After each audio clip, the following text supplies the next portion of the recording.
Alejandro vino al mundo, el roble ya estaba en el jardín. A nadie le extrañó que el chico le temiera, pues era más grande que él y sus ramas parecían brazos estirándose para alcanzar algo. Pensaron que al crecer olvidaría el miedo, pero no fue así. El niño se negaba a salir al jardín. Decía que el árbol quería atraparlo, intentando entrar por la ventana, hasta la cubrió completamente con un mueble. Y a veces los encontraban dormido en la tina del baño. Nadie pudo creerle su historia, así que él simplemente se dedicó a fingir que todo estaba bien.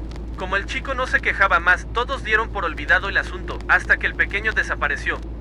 La ventana estaba rota, había algunas hojas del roble en el suelo, y señales de arrastre por el patio, las cuales llegaban también hasta el árbol. Aún así, nadie quiso mencionar la relación evidente. Declararon al chico como perdido, iniciando el protocolo policíaco para su búsqueda, pero esta no obtuvo ningún resultado positivo. Con el paso de los días, solo la madre reconoció que su hijo no estaba mintiendo, las pruebas hablaban por sí solas. Incluso había pasado tanto tiempo mirando con desconfianza al roble, que vio las ramas cambiar de posición más de una vez. Así que tomó un hacha y fue a darle fuerte al tronco. Por su herida brotó sangre, las ramas se extendieron asustadas y la mujer golpeó con más fuerza, pero poco podía hacer para derribar al gran roble. Cayó de rodillas al suelo, llena de decepción, pero entonces vio frente a ella otra oportunidad. Removió la tierra con mucho ímpetu para descubrir las raíces del árbol y salarlas, pero jamás imaginó encontrarse con tal escena. El cuerpo de su hijo yacía ahí, entre las raíces, ya casi seco, pues estas alimentaban el roble con la sangre del chico. Esto había sucedido por muchos años, porque aparte se encontraron 14 cuerpos más, justo igual al número de ramas que el árbol tenía.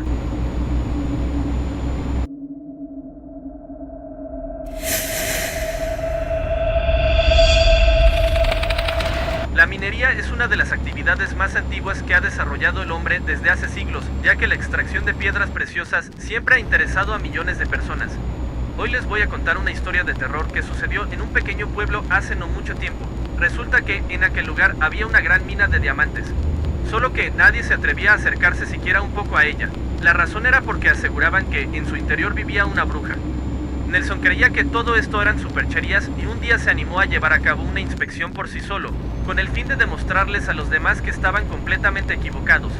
Con solo dar el primer paso dentro del yacimiento, pudo percatarse de que aquella caverna estaba cubierta en su totalidad de diamantes. Inclusive algunos yacían en el piso, esperando literalmente que alguien pasara y los recogiese.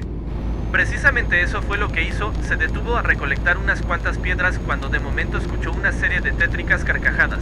Sin saber bien por qué lo hizo, aquella risa lo obligó a adentrarse más y más en la mina. Al ver que tardaba más de lo pactado, sus amigos comenzaron a llamarlo a gritos, aunque sin obtener ninguna respuesta. Mientras tanto, el joven prolongaba su caminata tal y como si se tratara de un zombi, o más bien de un ente sin alma. En un suspiro apareció la bruja frente a él y le dijo: ¿Por qué entraste a hurtar mis cosas? Yo no he tomado nada que no sea mío, replicó el joven sin inmutarse. Por supuesto que sí. En esa mochila llevas varios de mis diamantes, ahora pagarás por tu osadía. Y diciendo esto, la bruja levantó una de sus huesudas manos, señaló al muchacho y lanzó un conjuro. La piel y la carne de Nelson se fueron carcomiendo lentamente, no sin antes dejar tras de sí una serie de alaridos que brotaban de la boca de aquel hombre. Acto seguido, sus huesos fueron convertidos en diamantes.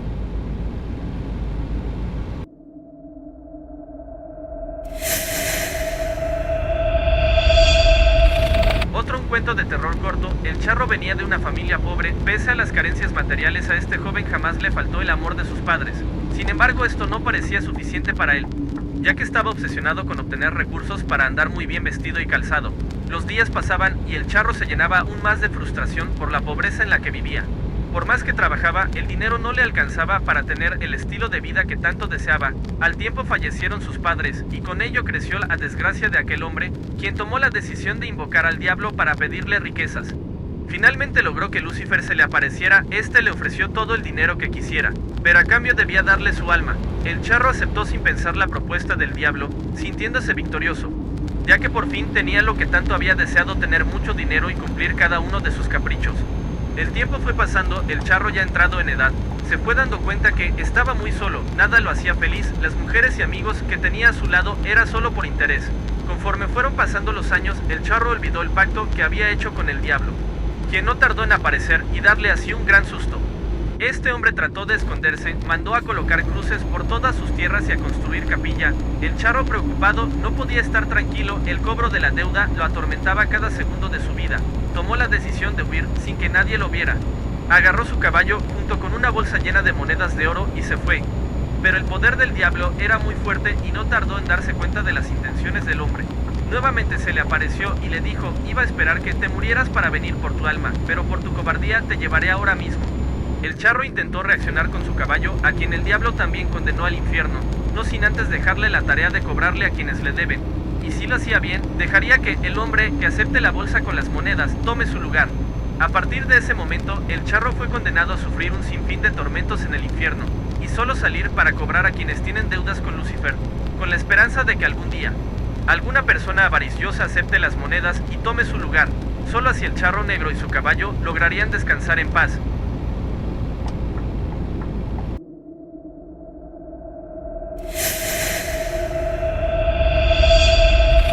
Como parte del servicio social propio de su nueva profesión de médico, Demetrio fue enviado a una apartada comunidad en lo alto de las montañas.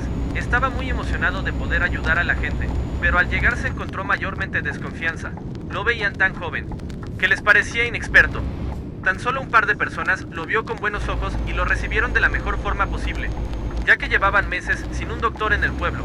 Así que lo acomodaron en una buena habitación en casa de uno de ellos y el resto se encargaba de darle comida o cualquier otra cosa que necesitara.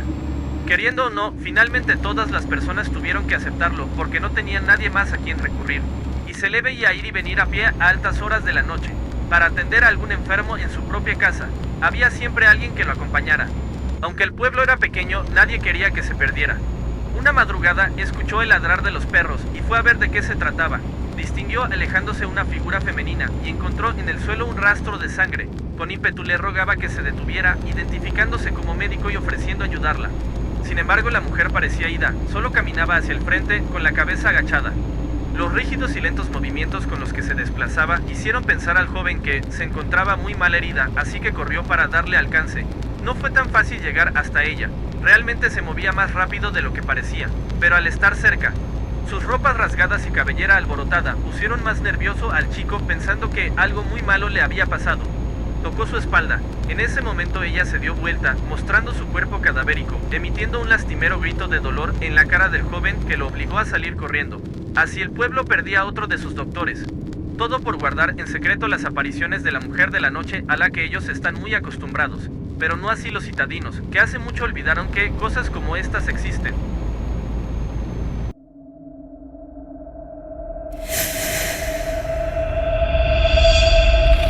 A 2 días de la muerte de Olivia, Herman apenas había reunido el valor para leer su carta.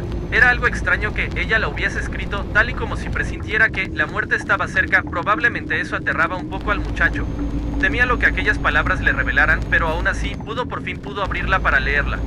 Las primeras líneas le devolvieron la tranquilidad. Ella solo evidenciaba el gran amor que le tenía. Trataba de recordarle el día que se conocieron, todo lo que hicieron juntos, incluso las peleas. Mencionaba lo mucho que le gustaba observarlo mientras dormía, abrazarlo cuando tenía pesadillas, despertar a su lado las mañanas después de acurrucarse en él toda la noche. Un par de lágrimas rodaron por la mejilla de Herman. Sin duda extrañaría su cercanía, le sería muy difícil sobreponerse a su ausencia, pero nuevamente le tranquilizó leer el último párrafo en el cual se lanzaba una promesa. Ella juraba que no lo abandonaría jamás, que no le permitiría sentirse solo, que seguiría abrazándolo a pesar de todo. Después de eso, solo venía una amorosa firma, pero Herman ya no podía ni siquiera sujetar la hoja entre sus manos. Lo único que quería era tirarse en su cama y dormir hasta que el dolor pasara. Sin embargo, no podía conciliar el sueño, daba vueltas y vueltas. Y aunque sus ojos se cerraban, su mente no se apaga, pensaba en ella, le extrañaba. En cierto momento alcanzó a percibir su perfume, mezclado con el olor a podredumbre. Callando su llanto, escuchó en la habitación una tenue respiración y allá en el rincón más oscuro algo se movía. Apuntó la lámpara hacia el rincón y ahí estaba Olivia. Se había escapado de su tumba y las garras de la muerte, solo con la intención de cumplir la promesa a su amado y estar con él eternamente.